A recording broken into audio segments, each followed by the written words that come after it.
فأنا ناصح لإخواني بالصدع بالحق تبيض وجوههم. السكوت في مسألة الحزبية يضرها، فاصدع بما تؤمر وأعرض عن المشركين. سلامي على دماج ورجالها والشيخ يحيى ودار العلم يا سعد بانيها. Bismillahirrahmanirrahim. Alhamdulillahi rabbil alamin. Wassalatu wassalamu ala rasulihil amin wa ala alihi wa ashabihi ajma'in, amma ba'd. Taib ikhwani fillah, rahimani wa rahimakumullah. Kita masuk pada muqaddimah yang dibawakan oleh pensyarah, yaitu Syekh Al-Allamah Abdurrahman Ibn Nasir As-Sa'di rahimahullahu ta'ala untuk kitab beliau Al-Qaulus Sadid fi Maqasidit Tauhid. Bismillahirrahmanirrahim. Al-Muqaddimah. Alhamdulillahi nahmaduhu wa nasta'inuhu wa nastaghfiruhu wa natubu ilaih. Segala puji bagi Allah Subhanahu wa ta'ala. Kami memujinya dan memohon pertolongan kepadanya serta memohon ampunan darinya dan bertobat kepadanya. Wa na'udzu billahi min syururi anfusina min sayyiati a'malina. Dan kami memohon perlindungan kepada Allah dari keburukan-keburukan jiwa kami dan kejelekan-kejelekan amalan-amalan kami. Ini hal-hal yang penting yang diajarkan oleh Rasul sallallahu alaihi wasallam dalam khutbatul hajah. Secara globalnya, seorang hamba memuji Allah dan meminta pertolongan dan ampunan. Ini 3 hal penting. Naam, untuk senantiasa ada pada setiap muslim.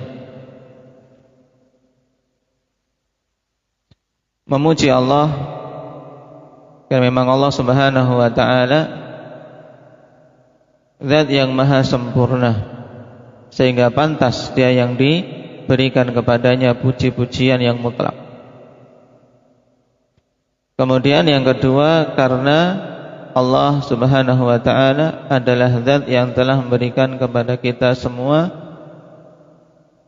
berbagai macam bentuk kenikmatan. Jadi ini 2 alasan. Apa itu akmal? Akmal, 2 alasan kenapa kita memuji Allah Subhanahu wa ta'ala. Baik. Jadi yang pertama, karena Allah Subhanahu wa ta'ala adalah zat yang memiliki semua sifat-sifat kesempurnaan, sehingga Allah pantas dipuji. Yang kedua, karena Allah Subhanahu wa ta'ala zat yang telah memberikan kepada kita semua nikmat-nikmat ini. Apa dalilnya bahwasanya semua nikmat dari Allah? Ukasha. Wa ma bikum min ni'matin faminallah. Nah, kemudian perkara yang kedua, nasta'inuh. Kita memohon pertolongan kepada Allah Subhanahu wa ta'ala. Dan ini juga hal yang harus kita wujudkan. Memuji Allah di antara bentuk yang dilakukan adalah dengan menunaikan peribadatan dan berzikir. Dan untuk itu semua kita butuh mendapatkan pertolongan darinya. Maka kita isti'anah di sini. Kita memohon pertolongan kepada Allah Subhanahu wa ta'ala. Karena tanpa pertolongan dari Allah Subhanahu wa ta'ala, seorang tidak akan mampu untuk berbuat apa-apa. Makanya di antara kalimat yang menunjukkan tawakal seorang hamba dan padanya efek yang luar biasa untuk tercapainya tujuan-tujuan dari si hamba ini adalah kalimat hauqalah. Apa itu kalimat hauqalah? Abdullah.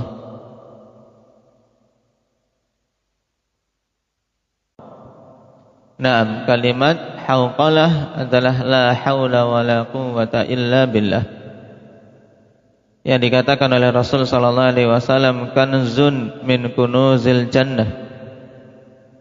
Harta simpanan dari harta-harta simpanan di surga. Jadi siapa saja yang ingin memiliki simpanan yang banyak di surga, perbanyak ucapkan kalimat ini, la haula wala quwwata illa billah. Dan disebutkan oleh Ibnul Qayyim rahimahullahu ta'ala, kalimat ini memiliki dampak yang luar biasa.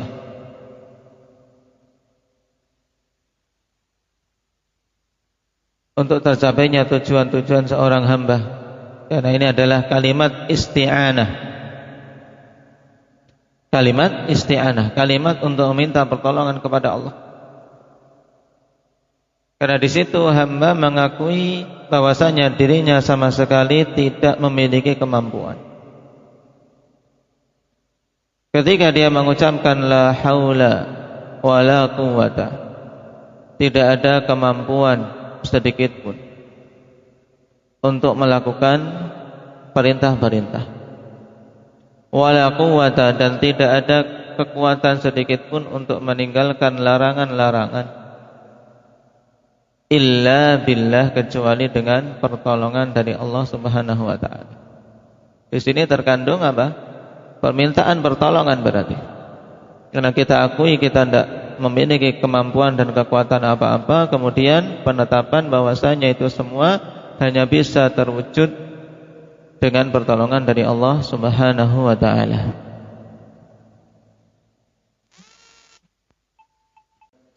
Naam, ahsanta. Itu makna kalimat hauqalah. Nah, sehingga kalimat ini kalimat isti'anah. Maka termasuk kekeliruan ketika kalimat ini banyak diucapkan oleh amatun nas sebagai ungkapan istirja. Ucapan istirja, la haula wala quwwata illa billah. Nah, padahal kalimat ini kalimat isti'anah. Perkara yang ketiga, wa nastaghfiruhu wa natubu ilaih. Dan kami beristighfar dan bertobat kepadanya.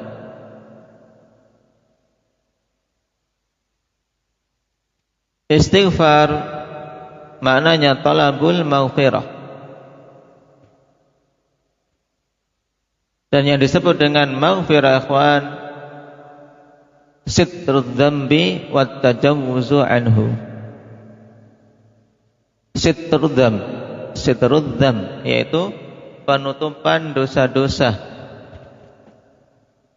Jadi suatu dosa kalau telah diampuni, Allah Subhanahu wa taala memberikan maghfirah kepada si hamba ini, maksudnya bahwasanya dosa tersebut ditutup oleh Allah Subhanahu wa taala dan tidak dituntut. Ini asal makna maghfirah.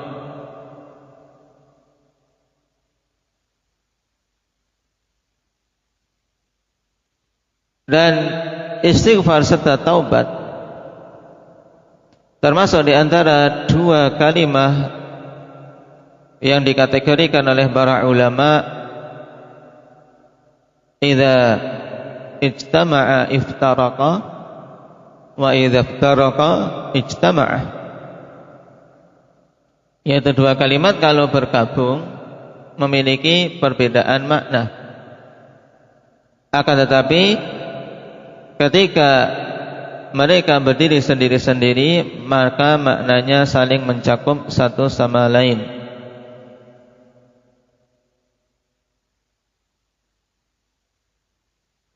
Jadi ketika disebutkan sendiri-sendiri, maka semuanya bermakna pemberian ampunan dari Allah Subhanahu wa taala. Atau istighfar dan taubat maknanya adalah permintaan ampunan dari Allah Subhanahu wa taala akan diberikan kepada hamba-hambanya. Taib.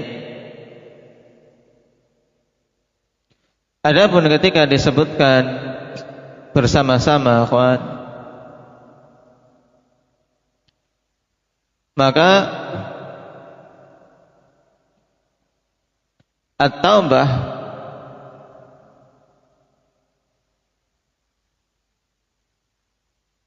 maknanya adalah memohon kepada Allah Subhanahu wa taala ampunan atas dosa-dosa yang telah dilakukan, yang telah lewat.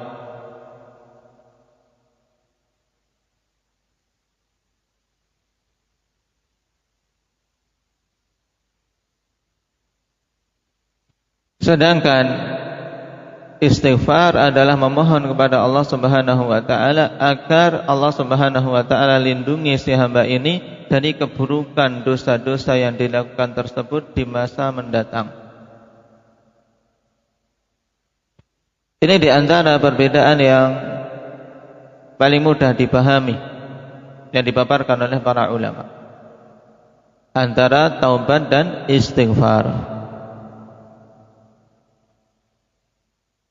Tapi secara mudahnya kedua-duanya adalah apa? Upaya seorang hamba untuk memohon ampunan kepada Allah Subhanahu wa taala dari dosa-dosa yang telah lewat dan memohon agar dosa-dosa yang dilakukan tersebut tidak menjadi sebab dia tertimpa keburukan-keburukan di masa yang akan datang. Baik. Ini 3 hal, apa saja? Alhamdu, kemudian isti'anah dan istighfar serta taubat. Kemudian setelah itu dalam muqaddimah ini beliau mengatakan wa na'udzu billahi min syururi anfusina wa min sayyiati a'malina. Dan kami memohon kepada Allah Subhanahu wa taala perlindungan. Memohon perlindungan kepada Allah istilahnya apa? Muhammad Sido. Taib. Isti'adzah. Talabul aud. Memohon perlindungan kepada Allah Subhanahu wa taala. Dan kita sangat butuh untuk diberi perlindungan oleh Allah Subhanahu wa taala dari semua hal-hal yang kita khawatirkan. Dan di antara sekian perkara yang kita khawatirkan disebutkan di sini, ikhwan, yaitu apa? Syururul anfus wa sayyiatul a'mal, yaitu keburukan jiwa-jiwa kita. Karena seorang kalau tidak dilindungi dari keburukan jiwanya sendiri, maka dia tidak akan mampu untuk menghadapi musuh yang berasal dari luar dirinya. Musuh antum yang ada pada dirimu apa, Yusuf? Hawa nafsu, ya kan? Ya, itu musuhmu sendiri. Musuh dalam tubuhmu, bukan dalam selimut lagi. Ya, kalau dalam selimut masih luar. Tapi musuh dalam jasadmu. Apa itu, Akmal? Hawa nafsu. Nah, hawa nafsumu itu adalah apa? Musuhmu. Maka harus apa? Harus dilawan. Dan jihad tahapan paling dasar adalah apa? Jihadun nafs. Jihad melawan diri sendiri, melawan hawa nafsu. Nah, maka ikhwan, kita memohon perlindungan kepada Allah dari keburukan-keburukan hawa nafsu kita. Innan nafsa la ammaratum bisu, dan sesungguhnya hawa nafsu itu senantiasa memerintahkan pada perkara-perkara yang buruk. Nah,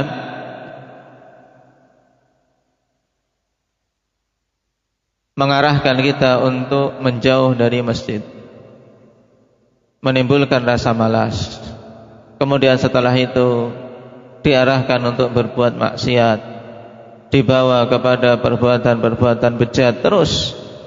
Kalau hawa nafsu diikuti akhwan, maka sungguh dia akan menjadi orang yang paling tersesat.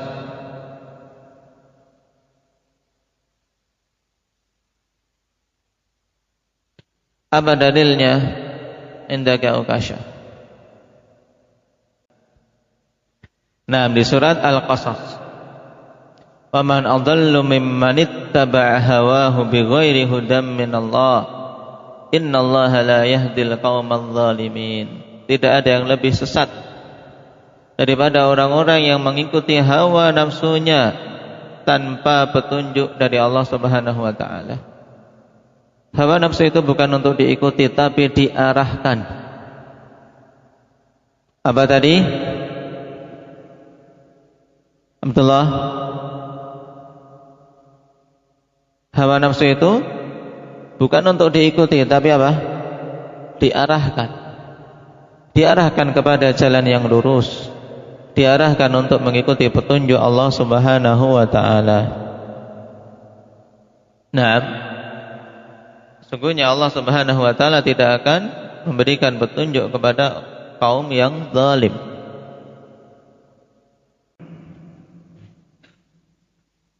Baik. Ini perkara pertama yang disebutkan di sini yang kita memohon perlindungan kepada Allah Subhanahu wa taala darinya, yaitu apa? Dari keburukan jiwa-jiwa kita sendiri. Yang kedua, wa min sayyiati a'malina. Dan kami meminta perlindungan kepadamu ya Allah dari kejelekan-kejelekan amalan-amalan kami. Tadi yang pertama apa? Yang pertama apa? Muhammad Aceh. Minta perlindungan dari apa? Kejelekan jiwa kita. Kemudian yang kedua, minta perlindungan dari keburukan atau kejelekan amalan-amalan kita. Kenapa akhwan? Karena kita yakin dengan seyakin-yakinnya banyak sekali amalan-amalan buruk, amalan-amalan yang jelek yang kita lakukan. Dan amalan-amalan jelek ini memiliki dampak buruk. Amalan jelek, amalan maksiat memiliki dampak buruk. Dan kita memohon pada Allah agar dilindungi dari keburukan-keburukan tersebut. Makanya minta perlindungan kepada Allah dari dua perkara ini sangat penting. Karena apa? Karena dua perkara itu berasal dari diri kita sendiri. Dan tentunya perkara yang berasal dari diri kita sendiri lebih banyak adanya daripada perkara-perkara yang dari luar diri kita.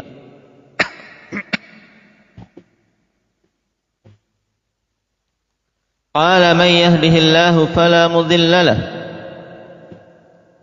wa man yudlil fala hadiyalah. Siapa saja yang Allah Subhanahu wa taala berikan hidayah kepadanya, maka tidak akan ada yang mampu untuk menyesatkannya. Dan siapa saja yang Allah Subhanahu wa taala sesatkan, maka tidak ada satupun pemberi hidayah untuknya. Ini termasuk perkara yang sangat penting untuk kita camkan, bahwasanya hidayah dan kesesatan itu di tangan Allah Subhanahu wa taala. Sehingga padanya terkandung dorongan untuk banyak-banyak kita memohon pada Allah hidayah. Makanya pantas kalau kita diperintahkan dalam sehari semalam minimal berapa kali memohon hidayah minimalnya. Yang sifatnya wajib berapa kali tarik? Minimalnya memohon hidayah itu berapa kali? 17 kali dalam sholat kita. Itu minimalnya kalau hanya seseorang apa? Berdoa minta hidayah dalam sholatnya tok. Itu pun dalam sholat wajib tok minimalnya 17 kali kita diperintahkan minta hidayah dalam ayat di surat Al-Fatihah, ihdinas siratal mustaqim. Yang tidak sah salat seseorang tanpa membaca Al-Fatihah. Taib. Ya Allah, tunjukilah kami ke jalanmu yang lurus. Ihdinas siratal mustaqim. Dan doa ini kandungannya sangat mendalam.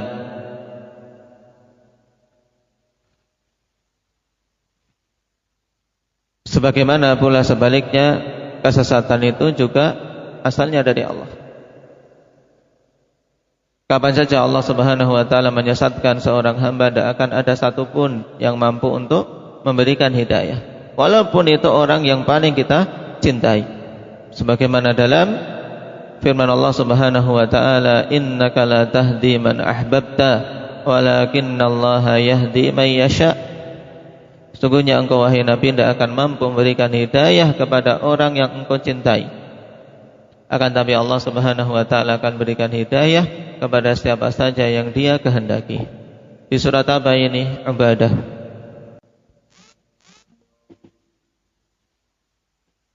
Asy-Syura, innaka la tahdi man ahbabta. Surat apa? Indah Zakaria.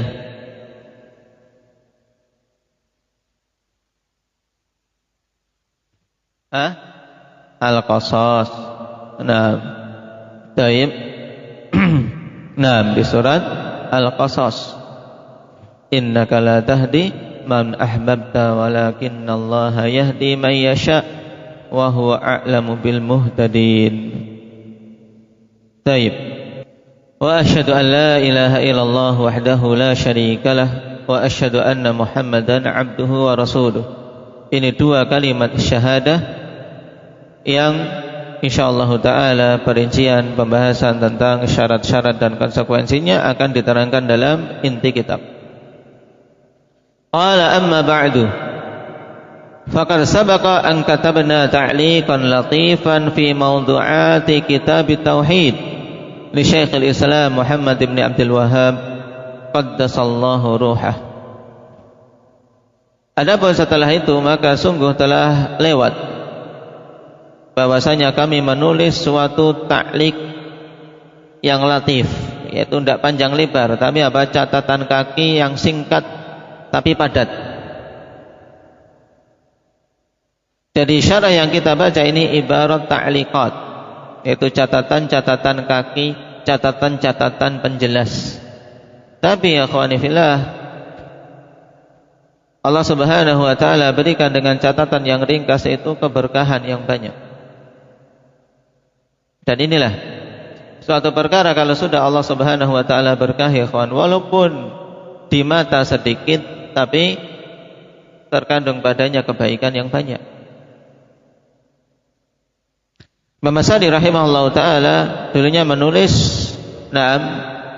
ibarat suatu apa, catatan-catatan kecil tentang poin-poin pembahasan dalam kitab Tauhid yang dikarang oleh Syekhul Islam Syekhul Islam Muhammad bin Abdul Wahhab An-Najdi qaddasallahu ruhah. Semoga Allah Subhanahu wa taala mensucikan ruhnya, itu membersihkan dari dosa-dosa dan mengampuninya.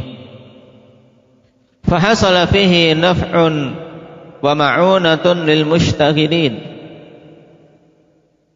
Dan terwujudkan pada ta'liqat tersebut kemanfaatan dan pertolongan bagi orang yang memang sedang berkecimpung untuk mempelajari kitab tauhid. Wa musa'adatun lil muallimin, dan juga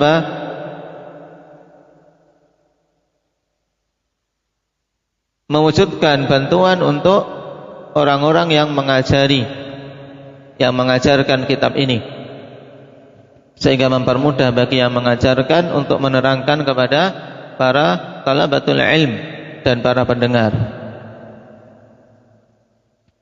Kenapa? Lima fihi min at-tafsilatin nafi'ati ma'al wuduhit tam.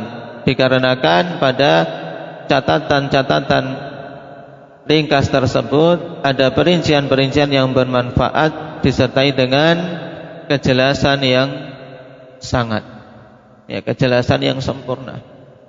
Dan ini fungsinya seorang memberikan memberikan catatan penjelas, yaitu agar memperjelas, bukan malah menjadikan ruwet dan mumet. Jadi untuk memperjelas. Makanya insyaallah taala metode kita dalam kitab ini pun yaitu apa? Mengupayakan antum betul-betul jelas perkara tauhid yang kita pelajari. Ketika mendapati dalil juga jelas dalilnya dan bagaimana kita mengambil istinbat dari dalil tersebut. Maka pahami kata per kata. Ya.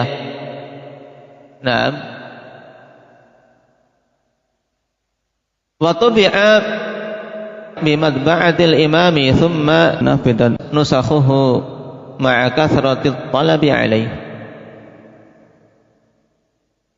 Dan kitab ini telah dicetak di percetakan imam, yaitu percetakan resmi yang dimiliki oleh negara Saudiyah saat itu, kemudian habis.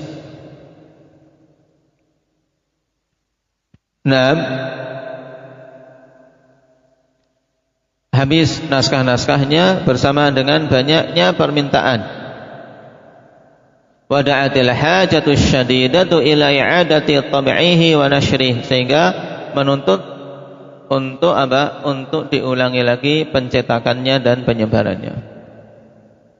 Wa fi hadhil marrah badali an uqaddima amama dzalika muqaddimatan mukhtasarah. Maka pada kali ini dicetakan ini muncul di benakku untuk memberikan muqaddimah, yaitu pembahasan-pembahasan pendahuluan di depan poin-poin pembahasan dalam kitab tauhid. Suatu muqaddimah mukhtasarah, yaitu pendahuluan yang ringkas. Tapi pendahuluan yang ringkas ini akhwan, terkandung padanya perkara penting, sebagaimana dikatakan oleh beliau, tahtawi ala mujmalati aqaidi ahli sunnah. Muqaddimah mukhtasarah yang sifatnya apa?